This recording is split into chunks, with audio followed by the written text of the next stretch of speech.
నమస్కారం వార్తలకి స్వాగతం. ముందుగా ముఖ్యాంశాలు.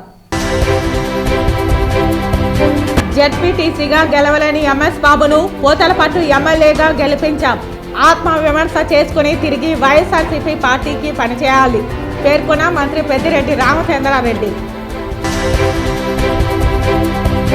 నగరంలో రెండవ రోజు కొనసాగుతున్న మున్సిపల్ కార్మికుల సమ్మె. మున్సిపల్ కార్మికులకు కనీస వేతనం 26,000 ఇవ్వాలి డిమాండ్ చేసిన ఏఐటీసీ జిల్లా ప్రధాన కార్యదర్శి కోదండయ్య. కళ్ళు లేని వారు అంధులు కారు, సాటి వారికి సాయం చేయలేని వారే నిజమైన అంధులు పేర్కొన్న బీజేపీ సాంస్కృతిక విభాగం జిల్లా అధ్యక్షులు గుండాల గోపీనాథ్ రెడ్డి. వైఎస్ షర్మిల కాంగ్రెస్ పార్టీలో చేరడం మంచి పరిణామం. టపాసులు కాల్చి స్వీట్స్ పంచిపెట్టి సంబరాలు చేసుకున్న నగరి కాంగ్రెస్ పార్టీ నాయకులు. ఇక వార్తల్లోని వివరాలు. Andhra Pradesh municipal workers union AITC అనుబంధ ఆధ్వర్యంలో మున్సిపల్ కార్మికుల సమస్యలు పరిష్కరించాలని కోరుతూ ఈ రోజు నుంచి నగరంలో నిరవధిక సమ్మెను ప్రారంభించారు. మున్సిపల్ వర్కర్స్ యూనియన్ కార్యదర్శి మురళి, ఇంజనీరింగ్ డిపార్ట్మెంట్ నాయకులు రాజేంద్రన్ అధ్యక్షతన ఈ సమ్మె జరిగింది. ఈ సమ్మెలో ముఖ్య అతిథిగా పాల్గొన్న ఏఐటీసీ జిల్లా ప్రధాన కార్యదర్శి కోదండయ్య మాట్లాడుతూ సమాన పనికి సమాన వేతనం ఇవ్వాలని, మున్సిపల్ కార్మికుల ఉద్యోగాలు క్రమబద్ధీకరణ చేయాలని, ఎన్నికల ముందు ఇచ్చిన హామీలను వెంటనే అమలు చేయాలని, ఇప్పటి వరకు ఇస్తున్న 6,000 రూపాయలు హెల్త్ అలవెన్స్తో పాటు కనీస వేతనం 26,000 రూపాయలు ఇవ్వాలని, మున్సిపల్ కార్మికులలో ఒకరు చనిపోతే అదే ఉద్యోగాన్ని అదే కుటుంబంలో ఇవ్వాలని, రాష్ట్ర ప్రభుత్వం దిగి వచ్చే వరకు మున్సిపల్ సమ్మె కొనసాగుతుందని తెలిపారు. కార్మికుల న్యాయమైన డిమాండ్లను వెంటనే పరిష్కరించాలని ఆయన ప్రభుత్వాన్ని డిమాండ్ చేశారు. మహిళలకు మెటర్నిటీ లీవ్ ఇవ్వాలని, సుప్రీంకోర్టు గైడ్ లైన్స్ ప్రకారం సమాన పనికి సమాన వేతనం ఇవ్వాలని, మున్సిపల్ కార్మికులపై రాజకీయ వేధింపులు మానుకోవాలని, ప్రభుత్వం సానుకూలంగా స్పందించి కార్మికుల సమస్యలు పరిష్కరించాలని తెలిపారు. ఈ కార్యక్రమంలో ఏఐటీసీ సీనియర్ నాయకులు, మున్సిపల్ వర్కర్స్ యూనియన్ కార్యదర్శి మురళి, ఇంజనీరింగ్ డిపార్ట్మెంట్ నాయకులు రాజేంద్ర, వెంకటేశు, శేఖర్, మండలం రాము, సతీష్, మురుగమ్మ, కాంచన, వెంకటమ్మ, ఎల్లమ్మ, కార్మికులు తదితరులు పాల్గొన్నారు. అరుగులైన కార్మికులని రాష్ట్ర ప్రభుత్వం మొండి వైఖరి, మున్సిపల్ కార్మికులపై రాష్ట్ర ప్రభుత్వం మొండి వైఖరి, మున్సిపల్ కార్మికులపై రాష్ట్ర ప్రభుత్వం మొండి వైఖరి. పిసిసి ప్రధాన కార్యదర్శి బాబు ఆధ్వర్యంలో కాంగ్రెస్ పార్టీ కార్యకర్తలు నగరి బస్టాండ్ వద్ద టపాసులు కాల్చి స్వీట్స్ పంచిపెట్టి సంబరాలు చేసుకున్నారు. ఈ సందర్భంగా ఆయన మాట్లాడుతూ వైఎస్ షర్మిల ఢిల్లీలో కాంగ్రెస్ పార్టీ పెద్దల ఆధ్వర్యంలో కాంగ్రెస్ పార్టీలో చేరడం మంచి పరిణామం అని అన్నారు. వైఎస్ షర్మిల రాకను ప్రతి కార్యకర్త ఆనందంతో ఆహ్వానిస్తున్నట్లు పేర్కొన్నారు. రానున్న రోజుల్లో రాష్ట్ర కాంగ్రెస్లో మంచి మార్పులు చోటు చేసుకుంటాయని, కాంగ్రెస్ పూర్వ వైభవం దిశగా దూసుకు వెళ్లడం ఖాయమని అన్నారు. ఇప్పటికే కొన్ని పార్టీలలోని నాయకులు తమతో టచ్లో ఉన్నారని, త్వరలో వారందరూ కాంగ్రెస్ పార్టీలో చేరుతారని పేర్కొన్నారు. కాంగ్రెస్ పార్టీ నుంచి వెళ్లిన ప్రతి ఒక్కరూ మళ్లీ తిరిగి కాంగ్రెస్లోకి రావాల్సిందిగా ఆహ్వానిస్తామని తెలిపారు. ఈ కార్యక్రమంలో ఏఐసిసి సభ్యులు భానుమూర్తి, పిసిసి సభ్యులు నటరాజ మొదలయార్, డిసిసి సెక్రటరీలు Delhi, Desayya, Chiranjeevi Reddy, municipal Congress party president Alla Pichi తదితరులు పాల్గొన్నారు.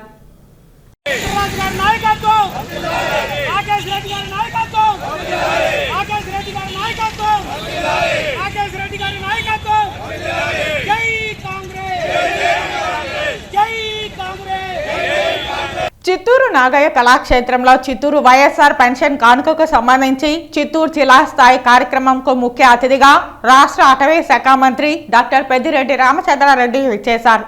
ఈ కార్యక్రమంలో ZP chairman Govindappa Srinivasulu, Chittoor MP N Reddappa, జిల్లా collector S Shanmohan, DRO N Rajasekhar, Chittoor శాసనసభ్యులు ఆరణి శ్రీనివాసులు, నగర మేయర్ ఆముద, రాష్ట్ర ఏపీఎస్ఆర్టీసీ వైస్ చైర్మన్ విజయానందరెడ్డి, రాష్ట్ర మధురయార్ కార్పొరేషన్ చైర్మన్ బి సురేష్, స్త్రీ శిశు సంక్షేమ శాఖ zonal chairperson Sailaja Reddy, ZP CEO Prabhakar Reddy, DRDA MEPMA పీడీలు తులసి, రాధమ్మ, కమిషనర్ అరుణ, డిప్యూటీ మేయర్లు చంద్రశేఖర్, రాజేష్ కుమార్ రెడ్డి, మాజీ టీటీడీ బోర్డు సభ్యులు పోకల అశోక్ కుమార్, సహాయ కమిషన్ గోవర్ధన్, కౌన్సిలర్, ప్రజాప్రతినిధులు, పెద్ద ఎత్తున మహిళలు పాల్గొన్నారు. కేవలం 2 పేజీల మేనిఫెస్టోలో అన్ని హామీలు కూడా పొందుపరిచి ఇవన్నీ కూడా నేను అమలు చేస్తాను, ఎన్నికలైతేనే అధికారంలోకి వస్తాను, ఇవన్నీ కూడా అర్హులైన వారికి అందరికీ అందజేస్తానని ఏదైతే చెప్పారో ఆ రకంగానే రాష్ట్రం మొత్తం మీద ఇచ్చిన హామీలన్నీ కూడా 99.5%, 99.5% తూచా తప్పకుండా అమలు చేశారు. అమలు చేసేది కూడా ఏదో ఎన్నికల ముందు రేపు ఎన్నికలు వస్తూ ఉన్నాయి, ఈరోజు అమలు చేయడం లేదు. ఏదైతే అధికారంలోకి వచ్చాడో అధికారంలోకి వచ్చిన మొదటి నెల నుంచేనే ఇవన్నీ కూడా అమలు చేసే కార్యక్రమాన్ని జగన్మోహన్ రెడ్డి గారు ప్రారంభించారు. ఎన్నో మనం ఒడిదుడుకులు ఎదుర్కొన్నాం ఈ 5 సంవత్సరాల్లో. ప్రధానంగా చెప్పాలంటే 2 సంవత్సరాలు పరిపాలన లేకుండా మనం కరోనాతో చాలా ఇబ్బంది పడిపోయాం. ఆ కరోనా సమయంలో ఆర్థికంగా కూడా రాష్ట్రానికి అనుకున్న రీతిలో ఆదాయం కూడా రాకుండా పోయింది. అయినా కూడా చెప్పిన మాట ప్రకారం జగన్మోహన్ రెడ్డి గారు తూచా తప్పకుండా బటన్ నొక్కి నేరుగా మీ అకౌంట్లోకి అందరికీ అర్హులైన వారికి అందరికీ కూడా ఇవ్వడం జరిగింది. తేడా మీరు గమనించాలా, జగన్మోహన్ రెడ్డి గారు అర్హులందరికీ ఇస్తూ ఉన్నాడు, పేదరికాన్ని కొలబద్దగా తీసుకున్నాడు. కులాలు చూడలేదు, మతాలు చూడలేదు, పార్టీలు చూడలేదు, కేవలం పేదరికాన్ని కొలబద్దగా తీసుకొని అర్హులైన వారికి అందరికీ ఇస్తూ ఉన్నారు. గతంలో చంద్రబాబు నాయుడు ఏం చేస్తారో మీ అందరికీ తెలుసు. చంద్రబాబు నాయుడు గారు కేవలం జన్మభూమి కమిటీలు పెట్టుకొని ఆ కమిటీల్లో సభ్యులంతా కూడా వాళ్ళ పార్టీకి సంబంధించిన వారిని పెట్టుకొని వారు ఎవరైతే అర్హులని ఇస్తారో వారికి ఇచ్చారు. అంటే వారు ఎవరికి ఇస్తారు? వాళ్ళ పార్టీ కార్యకర్తలకు, లేదా వారికి ఎవరికైనా డబ్బులు ఇస్తే ఇస్తారు, లేదా వాళ్ళ బంధువులకు ఎవరికైనా ఇస్తారు.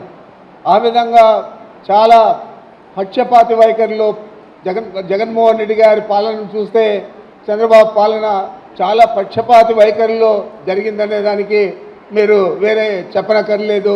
ఆ జన్మభూమి కమిటీలే నిదర్శనమని కూడా మీకు తెలియజేస్తా ఉన్నాను. జడ్పీటీసీగా గెలవలేని ఎంఎస్ బాబును మేము పూతలపట్టు ఎమ్మెల్యేగా గెలిపించామని, అది ఎంఎస్ బాబు గుర్తు చేసుకోవాలని మంత్రి పెద్దిరెడ్డి రామచంద్రారెడ్డి పేర్కొన్నారు. జడ్పీటీసీగా గెలవలేని ఎంఎస్ బాబును మేము ఎమ్మెల్యేగా గెలిపించడం గుర్తు చేసుకోవాలని తెలిపారు. ఎవరో రెచ్చగొట్టే మాటలు విని ఎంఎస్ బాబు మాట్లాడడం బాధాకరమని తెలిపారు. ఆత్మ విమర్శ చేసుకుని తిరిగి వైఎస్ఆర్సీపీ పార్టీకి పనిచేయాలని కోరారు. ఆ నైజం సోనియా గాంధీది, ఆ నైజం చంద్రబాబు నాయుడు గారిది. ఆ రోజు అదే నైజంతోనే వీళ్ళందరూ కూడా కలిసి మూకుమ్మడిగా జగన్మోహన్ రెడ్డి గారి మీద ధ్వజమెత్తారు. జగన్మోహన్ రెడ్డి గారి ప్రధాన నీళ్ళు జైలుకు పంపించారు. మరి అలాంటి వారందరూ ఈరోజు కుటుంబాలను కాదు మనుషులను కూడా చీల్చే పరిస్థితి ఉంది. కాబట్టి ఇవన్నీ కూడా జాగ్రత్తగా మేము గమనిస్తూ ఉన్నాం. అందుచేతే మేము జగన్మోహన్ రెడ్డి గారికి పూర్తి స్థాయిలో మద్దతు ఇచ్చి వారికి ఎలాంటి ఇబ్బంది లేకుండా తిరిగి అధికారంలోకి తీసుకొచ్చే విధంగా ప్రజలందరినీ కూడా మోటివేట్ చేయాలని చెప్పి ఆలోచన చేస్తాను. ప్రజలందరూ కూడా సిద్ధంగా ఉన్నారు. జగన్మోహన్ రెడ్డి గారిని ముఖ్యమంత్రిని చేయాలని మరి ఒక పర్యాయం మా కుటుంబాలు బాగుపడినాయి, మా జీవితాలు బాగుపడినాయి, మా ఊర్లు బాగుపడినాయి, మాకు ఎన్నో అభివృద్ధి కార్యక్రమాలు చేశాడు జగన్మోహన్ రెడ్డి గారు అని చెప్పి ఆలోచన చేస్తూ ఉన్నారు. కాబట్టి మేము వేరే చెప్పనక్కర్లేదు. ఎన్ని మాట్లాడినా ఏం చేసినా జగన్మోహన్ రెడ్డి గారే మా నాయకుడు. జగన్మోహన్ రెడ్డి గారికి పూర్తి స్థాయిలో ఈ రాష్ట్ర ప్రజలందరూ మద్దతు ఇస్తూ ఉన్నారు. తిరిగి అత్యధిక మెజారిటీతో రాష్ట్రంలో ఆయన పరిపాలన తీసుకురాకపోతూ ఉన్నారు. కాంగ్రెస్ పార్టీలో ఎవరు అని కాదు, ఎవరున్నా కూడా మాకు ప్రతిపక్షం మాదిరే మేము చూస్తాం తప్ప మాకు కావాల్సిన వాళ్ళు అంటే నువ్వు చెప్పేది ఏంటంటే రాజకీయాల్లో మా కాళ్ళు మేము నరుక్కునేది అలాంటి పరిస్థితి ఉండదు. తెలుగుదేశం పార్టీలో కానీ కాంగ్రెస్ పార్టీలో కానీ మాకు వ్యతిరేకంగా మా పార్టీకి వ్యతిరేకంగా జగన్మోహన్ రెడ్డి గారికి వ్యతిరేకంగా పనిచేసేవారిని ఎవరినైనా కూడా మేము అదే దృష్టిలో చూస్తాం. అతను మొట్టమొదట తాను ఆత్మవిమర్శ చేసుకోవాలి. అతను ఒక జడ్పీటీసీగా ఓడిపోయిన వ్యక్తి. ఆయన్ను ఏ విధంగా తీసుకొచ్చాము, ఆయనకు ఏ విధంగా అండగా నిలిచాము, ఏ విధంగా అన్ని ఇబ్బందులు ఎదుర్కొని వారిని శాసనసభ్యుని చేశాము, అంత ఇంగిలిక జ్ఞానం లేకుండా ఎవరో రెచ్చగొట్టే విధంగా మాట్లాడడం అనేది సబబు కాదు. ఇప్పటికైనా కూడా మించిపోయింది లేదు. ఎంఎస్ బాబు ఆత్మవిమర్శన చేసుకొని తిరిగి వైఎస్ఆర్ కాంగ్రెస్ పార్టీకి మద్దతు ఇచ్చే పరిస్థితుల్లో ఉండాలి. కళ్ళు లేని వారు అంధులు కారని, సాటి వారికి సాయం చేయలేని వారే నిజమైన అంధులని బీజేపీ సాంస్కృతిక విభాగం జిల్లా అధ్యక్షులు గుండాల గోపీనాథ్ రెడ్డి అన్నారు. ప్రపంచ ఆందోళన దినోత్సవాన్ని పురస్కరించుకుని తిరుపతి కపిల్ తీర్థం సమీపంలోని ప్రభుత్వ ఆందోళన శరణాలయంలో బీజేపీ నాయకులు వేడుకలు ఘనంగా నిర్వహించారు. ఈ సందర్భంగా లూయిస్ బ్రెయిలీ విగ్రహానికి పుష్పాంజలి ఘటించి ఘనంగా నివాళులు అర్పించారు. అనంతరం అందులకు బిస్కెట్లు, పండ్లు పంపిణీ చేశారు. ఈ సందర్భంగా బీజేపీ సాంస్కృతిక విభాగం జిల్లా అధ్యక్షులు గుండాల గోపీనాథ్ రెడ్డి మాట్లాడుతూ లూయిస్ బ్రెయిలీ ఆందోళన కోసం సరికొత్త లిపిని కనిపెట్టి వారి జీవితాలకు వెలుగులు తీసుకొచ్చారని కొనియాడారు. బ్రెయిలీ లిపి ద్వారా అందులు నేడు చదవడం, రాయడం నేర్చుకుని ఉద్యోగ ఉపాధి అవకాశాలు పొందుతున్నారని కొనియాడారు. అలాంటి మహనీయుని జయంతిని ప్రపంచ అందుల దినోత్సవంగా జరుపుకోవడం సంతోషంగా ఉందన్నారు. సాటి వారికి సాయం చేయలేని వారే నిజమైన అందులని ఈ సందర్భంగా గోపి పేర్కొన్నారు. ఈ కార్యక్రమంలో బీజేపీ సెంట్రల్ మండల అధ్యక్షుడు పాటిబండ మురళి, బీజేపీ తూర్పు మండల ప్రధాన కార్యదర్శి తొండమనాటి సుబ్రహ్మణ్యం రెడ్డి, బీజేపీ సీనియర్ నాయకులు అక్కిపల్లి మునికృష్ణ యాదవ్, ప్రభుత్వ అందుల శరణాలయ విద్యార్థులు చిట్టిబాబు, హరి, రవి, వినోద్ తదితరులు పాల్గొన్నారు. అందుల ఆరాధ్య దైవం లూయిస్ బ్రెయిలీ గారి 215వ జయంతి సందర్భంగా స్థానిక ప్రభుత్వ అందుల శరణాలయంలో లూయిస్ బ్రెయిలీ గారి విగ్రహానికి పాలాభిషేకం చేసి పుష్పాలంకరణ చేసి ఘన నివాళి అర్పించాము. ఈరోజు అంధ విద్యార్థులు కూడా అన్ని రంగాల్లో రాణిస్తున్నారంటే దానికి ప్రధాన భూమిక మన లూయిస్ బ్రెయిలీ గారు. ఈ లూయిస్ బ్రెయిలీ గారు వీళ్ళకి చదువుదానికి కనబడదు కాబట్టి వారికి చేతి స్పర్శ ద్వారా 6 చుక్కల ద్వారా వీరికి చదువు నేర్పిన మహానుభావులు లూయిస్ బ్రెయిలీ గారు. ఆయన జయంతి సందర్భంగా ఆయన ఘన నివాళులు అర్పిస్తూ అందుల ఆరాధ్య దైవం ఈరోజు ఆయన జన్మదినాన్నే అందుల దినోత్సవంగా జరుపుకుంటున్నాము. ఈరోజు ఈ ప్రభుత్వ శరణాలయంలో ఈ అందుల దినోత్సవం జరుపుకోవడం మాకెంతో సంతోషంగా ఉంది. తిరుమల శ్రీవారిని ఈరోజు వీఐపీ విరామ సమయంలో హీరో శ్రీకాంత్ కుటుంబ సమేతంగా దర్శించుకున్నారు. శ్రీవారి దర్శనార్థం కుటుంబ సభ్యులతో కలిసి తిరుమలకు చేరుకున్న వీరు వీఐపీ బ్రేక్ ప్రారంభ దర్శన సమయంలో శ్రీవారిని దర్శించుకున్నారు. దర్శన అనంతరం రంగనాయకుల మండపంలో వేద పండితులు వేదాశీర్వచనం పలకగా ఆలయ అధికారులు స్వామివారి వస్త్రంతో సత్కరించి శ్రీవారి తీర్థ ప్రసాదాలను అందజేశారు. ఎన్టీఆర్ తో దేవరా, రామ్ చరణ్ తో గేమ్ చేంజర్ చిత్రాలలో నటిస్తున్నానని, 2 చిత్రాలలో మంచి క్యారెక్టర్ చేస్తున్నానని శ్రీకాంత్ చెప్పగా, వైజయంతి బ్యానర్ లో ఛాంపియన్ చిత్రంలో నటిస్తున్నానని రోషన్ తెలిపారు. నూతన సంవత్సర శుభాకాంక్షలు. ఈ సంవత్సరం ఫస్ట్ టైం స్వామివారిని దర్శనం చేసుకోవడం జరిగింది. ఎవ్రీ ఇయర్ వస్తూ ఉంటాము ఫంక్షన్స్ కానీ ఏదైనా ఉంటే ఇంపార్టెంట్ ఇస్తే. ఈసారి న్యూ ఇయర్ సందర్భంగా ఇక్కడ రావడం జరిగింది. స్వామివారి ఆశీస్సులు తీసుకుని అందరూ బాగుండాలని నేను మనస్ఫూర్తిగా కోరుకుంటున్నాను. నా రాబోయే సినిమాలు నేను తారక్తో దేవరా అనే సినిమా ఒకటి, అలాగే రామ్ చరణ్తో గేమ్ చేంజర్, ఈ 2 సినిమాలు ప్రస్తుతానికి నా సెట్లో ఉన్నాయి. రెండింటిలో కూడా మంచి క్యారెక్టర్స్ చేయడం అనేది చాలా ఆనందంగా ఉంది. Thank you. Happy new year అండి. న్యూ ఇయర్ సందర్భంగా ఇక్కడ స్వామివారిని దర్శనం చేసుకుంటున్నాం. అండ్ అందరికీ మంచి జరగాలని కోరుకుంటున్నాం. ప్రజెంట్ మన వైజయంతి లో ఛాంపియన్ అని ఒక మూవీ డిసెంబర్లో. తిరుమల పర్యటనలో భాగంగా గన్నవరం విమానాశ్రయం నుండి రేణిగుంట విమానాశ్రయంకు రాష్ట్ర సమాచార శాఖ మంత్రి మరియు బీసీ వెల్ఫేర్ శాఖ మంత్రి చెల్లుబోయిన శ్రీనివాస వేణుగోపాల కృష్ణ చేరుకున్నారు. రేణిగుంట విమానాశ్రయం వద్ద మీడియా ప్రతినిధుల సమావేశంలో ఆయన మాట్లాడారు. పేదల గుండె చప్పుడు జగనన్న అంటూ 2024 ఎన్నికలలో వైఎస్ఆర్సీపీ ఘన విజయం సాధిస్తామని ధీమా వ్యక్తం చేశారు. జగన్ బీసీల పక్షపాతి అని, ఆ ఘనత ఒక్క ఏపీ ప్రభుత్వానిదేనని తెలిపారు. చంద్రబాబుపై సమాచార శాఖ మంత్రి విమర్శలు వెల్లువెత్తారు. బీసీలకు నేటికి అన్యాయం చేయడం, బీసీలను అడ్డం పెట్టుకుని కుల రాజకీయం చేయడం ఒక్క చంద్రబాబు నాయుడికే చెల్లుతుందని ఆగ్రహం వ్యక్తం చేశారు. కుల రాజకీయాలు, కుటుంబాల మధ్య తగాదాలు, అర్ధరహితమైన విమర్శలు చంద్రబాబు నాయుడు చేస్తున్నారంటూ విమర్శించారు. నేడు తన పక్కనున్న బీసీ నాయకుడిని పక్కన పెట్టి తన కొడుకు లోకేష్ ని, పవన్ కళ్యాణ్ ని అడ్డం పెట్టుకుని కుల రాజకీయాలు చేస్తున్నారంటూ ఆరోపించారు. షర్మిలమ్మ కాంగ్రెస్ పార్టీలో చేరారు. ఇక్కడ టీ కాంగ్రెస్ విలీనమైంది, కాంగ్రెస్ పార్టీలో చేరారు. టీ కాంగ్రెస్ అంటే అక్కడ కాంగ్రెస్ పార్టీ అధికారంలో వచ్చింది కదా. ఆ రోజు షర్మిలమ్మ గారిని వారు ఆహ్వానించారు, వారు చేరుంటారు. దాన్ని ఇక్కడ ఆంధ్రప్రదేశ్ రాష్ట్రంలో రాజకీయాలకి ఏమి అది పెద్ద ఎఫెక్టివ్ అయిపోయినటువంటి ఇష్యూ కాదనేది నా అభిప్రాయం. సార్ బీసీ కార్పొరేషన్ చేశాక అందులో చాలా వరకు బీసీసీని తీసేశారని చెప్పారు. శెట్టి బలిజా తీసేశారు, శెట్టి బలిజా కానీ గాజు బలిజా కానీ చాలా వరకు తీసేశారని చెప్పారు కార్పొరేషన్ చేశాక. సైట్లు కూడా పెట్టలేదు, అట్లా 39 కులాలు. శెట్టి బలిజలు అంటే తూర్పు పశ్చిమ గోదావరి కృష్ణాలో ఒక పార్ట్లో ఉంటారు. వారు వృత్తి ఏమిటంటే గీత వృత్తి.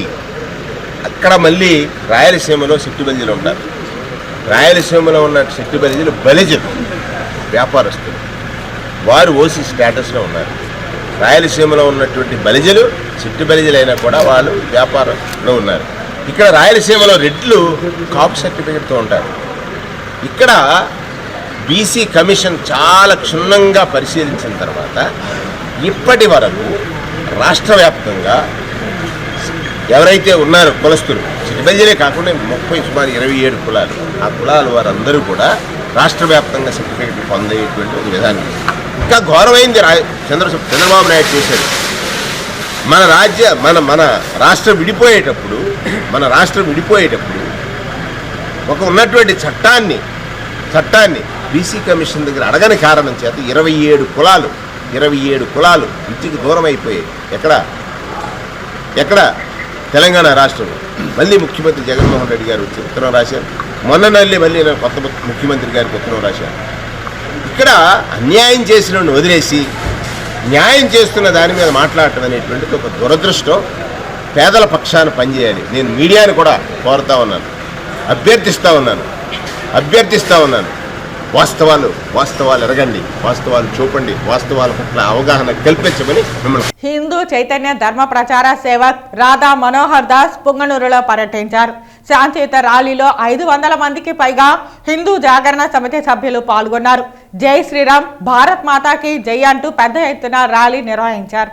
ఈ మధ్య పుంగనూరు ఆలయంలో ముస్లిం హిందువుల మధ్య ఘర్షణలో భాగంగా ఏటిగడ్డపాలెం అమ్మవారి ఆలయంపై రాళ్లు చెప్పులు విసిరిన దాడులను ఖండిస్తూ హిందూ సోదరులకు మేమున్నామంటూ ధైర్యం చెబుతూ హిందూ ఆలయాల జోలికి వస్తే ఊరుకునేది లేదంటూ హెచ్చరించారు.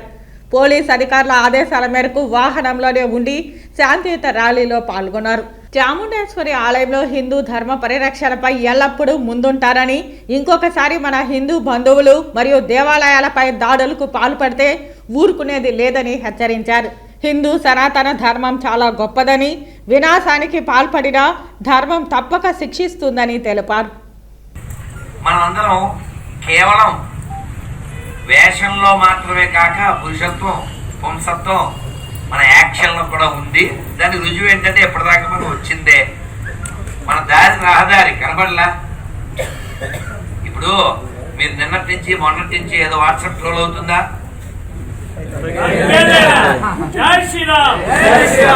మనం దానికి స్టిక్ ఆన్ అయ్యే ఉన్నాం కదా. అట్ ద సేమ్ టైం మనం రాజ్యాంగాన్ని గౌరవిస్తూ, చట్టాన్ని గౌరవిస్తూ, మనకు సహకరించేటువంటి యంత్రాంగాన్ని మర్యాదనిస్తూ, మనం ఉట్టికి 3 షేర్లు తెప్పించుకోకూడదు. బుద్ధిమతాం వరిష్టం. మనం హనుమంతుడు వారసులం, బుద్ధి వాడాలి.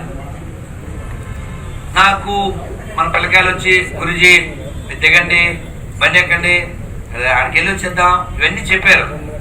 నేను బండి తొక్కుదా, బండి ఎక్కుదా, ఎక్కడికైనా పోయి దేవుణ్ణి మొక్కుదా, ఆట వచ్చుని అన్ని చేస్తాం.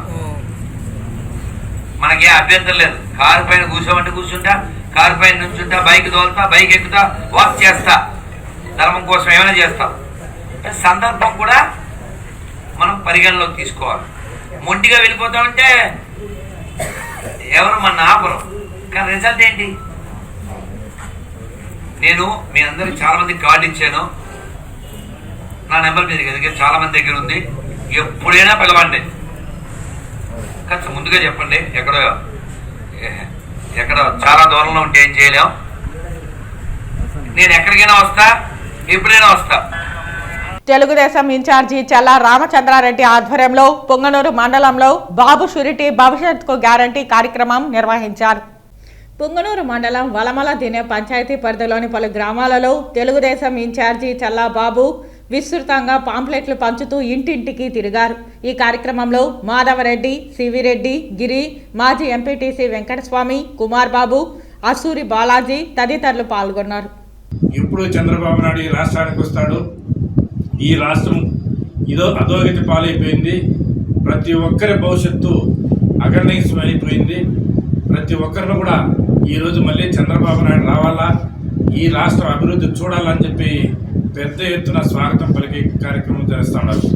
ఎందుకంటే గత 4.25 సంవత్సరం నుంచి ఈ రాష్ట్రంలో జగన్మోహన్ రెడ్డి పరిపాలన, ఇక్కడ మంత్రి పెద్దిరెడ్డి పరిపాలన పూర్తిగా అవినీతి పరిపాలన, అరాచక పరిపాలన, దోపిడీ పరిపాలన, అదేవిధంగా తెలుగుదేశం పార్టీ నాయకులపైన అణచివేతలు, కేసులు పెట్టి దౌర్జన్యాలు తప్ప ఇక్కడ ఈ పుంగనూరు నియోజకవర్గంలో అవుతేనేమి, ఈ రాష్ట్రంలో అవుతేనేమి ఈ వైసీపీ పార్టీ ఏమీ చేసింది లేదని చెప్పి ప్రజలకు పూర్తిగా అర్థమైపోయింది. ఎక్కడ చూసినా కూడా ఈ పుంగనూరు నియోజకవర్గంలో గత 25 సంవత్సరాలుగా ఈ మంత్రి ప్రాతినిధ్యం వహిస్తున్నాడు. ఎక్కడ ఒక్క ఫ్యాక్టరీ కూడా, ఒక అభివృద్ధి యువతకు ఉపాధి కానీ కల్పించకుండా అతను కానీ అతని కొడుకు ఎంపీ హోదాలో కానీ ఈ పుంగనూరు నియోజకవర్గాల్లో చేసింది సున్నా అని చెప్పి మీకు అందరికీ తెలియజేస్తాను. ఆయన కేవలము ఆయన పిఎల్ఆర్ కంపెనీ పెట్టుకొని ఆయన స్వార్థం కోసము ఆయన కాంట్రాక్టులు చేసుకొని రైతులను పూర్తిగా వాళ్ళకు ఇది ఇవ్వకుండా, రైతులకు కాంపన్సేషన్ ఇవ్వకుండా పూర్తిగా రైతులందరినీ సర్వనాశనం చేసి వాళ్ళ భూములన్నీ లాక్కొని ఇవన్నీ కూడా ఎంతో హింసిస్తున్నాడు ఈ నియోజకవర్గంలో. ఇవన్నీ కూడా ప్రజలన్నీ అర్థం చేసుకున్నారు. రాబోయేది 60 రోజులు మాత్రమే ఉంది. తెలుగుదేశం పార్టీ ప్రభుత్వం ఎప్పుడెప్పుడా అని చెప్పి ప్రజలు ఎదురు చూస్తున్నారు. ఈ మంత్రికి అయితేనేమి, ఈ జగన్మోహన్ రెడ్డికి తగిన బుద్ధి చెప్తారని చెప్పి తెలియజేస్తూ విరమించుకుంటున్నాను. వార్తలు ముగించే ముందు ముఖ్యాంశాలు మరోసారి. జెడ్పీటీసీగా గెలవలేని ఎంఎస్ బాబును పోతలపట్టు ఎమ్మెల్యేగా గెలిపించాం. ఆత్మవిమర్శ చేసుకుని తిరిగి వైఎస్ఆర్సీపీ పార్టీకి పనిచేయాలి పేర్కొన్న మంత్రి పెద్దిరెడ్డి రామచంద్రారెడ్డి. నగరిలో 2వ రోజు కొనసాగుతున్న మున్సిపల్ కార్మికుల సమ్మె. మున్సిపల్ కార్మికులకు కనీస వేతనం 26,000 ఇవ్వాలి డిమాండ్ చేసిన ఏఐటీసీ జిల్లా ప్రధాన కార్యదర్శి కోదండయ్య. కళ్ళు లేని వారు అంధులు కారు, సాటి వారికి సాయం చేయలేని వారే నిజమైన అంధులు పేర్కొన్న బీజేపీ సాంస్కృతిక విభాగం జిల్లా అధ్యక్షులు గుండాల గోపీనాథ్ రెడ్డి. వైఎస్ షర్మిల కాంగ్రెస్ పార్టీలో చేరడం మంచి పరిణామం. టపాసులు కాల్చి స్వీట్స్ పంచిపెట్టి సంబరాలు చేసుకున్న నగరి కాంగ్రెస్ పార్టీ నాయకులు. ఈ వార్తలు ఇంతటితో సమాప్తం. నమస్కారం.